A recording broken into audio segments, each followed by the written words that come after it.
Hello and welcome to Fleeting Sands.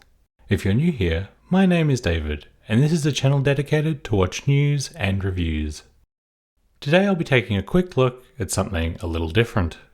This long discontinued Seiko, which was available for a short while during the mid-1990s.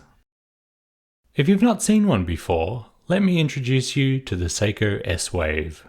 Well, one of the many models released under the moniker during the sub-brand's brief run. While information about this collection is limited, it seems Seiko used the name for a number of its more sporty and affordable offerings at the time, somewhat akin to the 5 line that would follow later.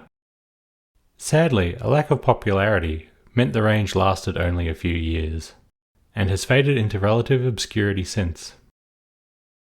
While a great many S-Waves featured rather bold dial colours, the one I have here today is a much more subdued forest green, which can appear very dark depending on lighting conditions.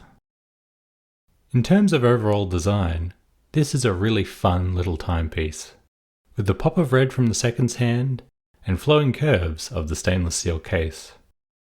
The contrast of the white fence post hour and minute hands makes for a very easy time reading experience. The day and date complication at 4 o'clock is always a practical addition, while the drilled lugs, applied logo and exhibition caseback are nice touches, especially at the lower end of the market where this model was positioned back in the day. Something that is present here that Seiko has long stopped offering on their entry-level watches is a signed crown, which rounds out what is a rather attractive piece. One Seiko might do well to look back at and take some inspiration from going forward. In terms of specs, this watch has a case diameter of 38mm, a height of 12mm, and a lug-to-lug measurement of 46mm, making it extremely wearable even on smaller wrists.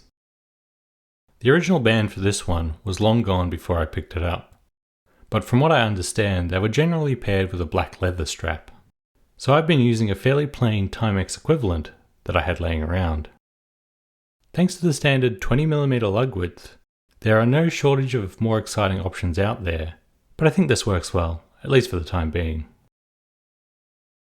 This model comes equipped with an A variant of the venerable S26 automatic movement, the very first of its kind Seiko ever produced, making this piece just a bit special. Of course, as you may very well expect after more than 20 years, the example I have here isn't running particularly great, with it losing a good couple of seconds every hour. Still, thanks to the prevalence of Seiko's basic movements, if I was planning to start wearing this one more regularly, it wouldn't be difficult or expensive to swap in a new one, or even perhaps the 7S26 hacking and hand-winding cousin, the 4R36. I do really like this little watch. It's an easy wear and looks fantastic. I'm honestly surprised it didn't get much love back in its heyday. Still, I'm very happy to have it in the collection as something slightly unusual. I hope you've enjoyed this brief look back at a Seiko largely forgotten.